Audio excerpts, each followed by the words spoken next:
Hey everyone, welcome back to the channel. Today I wanted to share something that I've noticed at my band's most recent live show, and that is essentially a couple of downsides of guitar and bass going straight into front of house. Recently I've put up a couple of videos about using bias effects running on the iPad for live sound, and I just wanted to make a follow-up about a couple of extra downsides that I've noticed. Now, of course, when using a digital sim this way, you have two options to get your sound.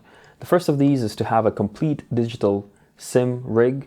So you have an IR or a cab simulation as well as a mic simulation, and you send your signal directly to front of house. And the second option is only to have an amp sim running with effects, and then you send your signal to the effects return of an actual amplifier that then goes through a cab that is then mic'd and then goes to front of house. And in this video I wanted to discuss the first of these options where you're going direct to front of house. So let's take a look at a typical small to medium sized venue where you'd expect to play as a small to medium sized band. The PA speakers would generally hang somewhere around the very front of the stage and towards the ceiling, and then the amps and cabs will be positioned at the back line, basically at the back of the stage, which is about a few meters usually away from the front of the crowd.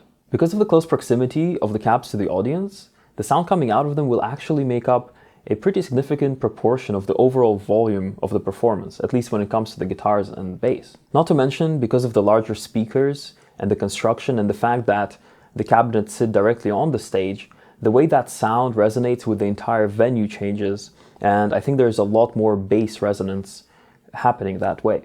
This became very apparent to me in practice when we got off stage and the headliners came on, and they just sounded really massive.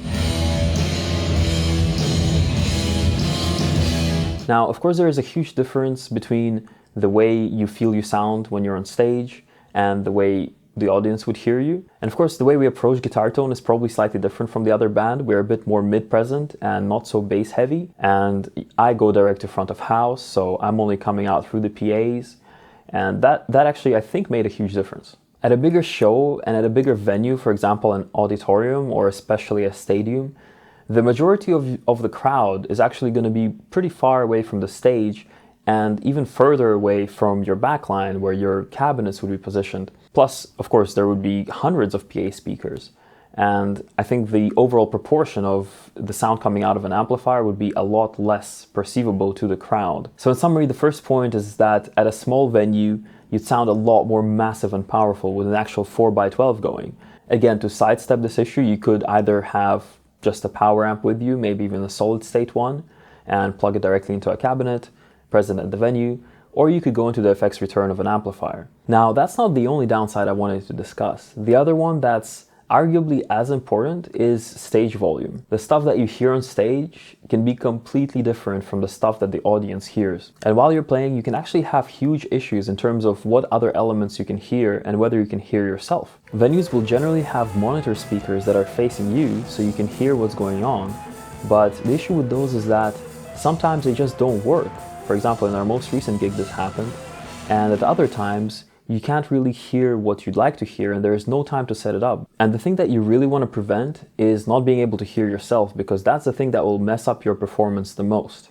And having a cab firing off behind you will pretty much make sure that doesn't happen, because you will have that stage volume of yourself playing that you can always hear. Of course, you're almost always going to hear the other essential thing, which is the drums, because they have a huge acoustic volume, because they're the drums. Naturally, this issue wouldn't occur if your band was using in-ear monitors, but those systems are not affordable for most smaller bands. As a bonus, I wanted to mention one downside of actually going through a cab, besides maybe potentially having to have more gear with you, and that is the fact that a cab has to be mic'd up.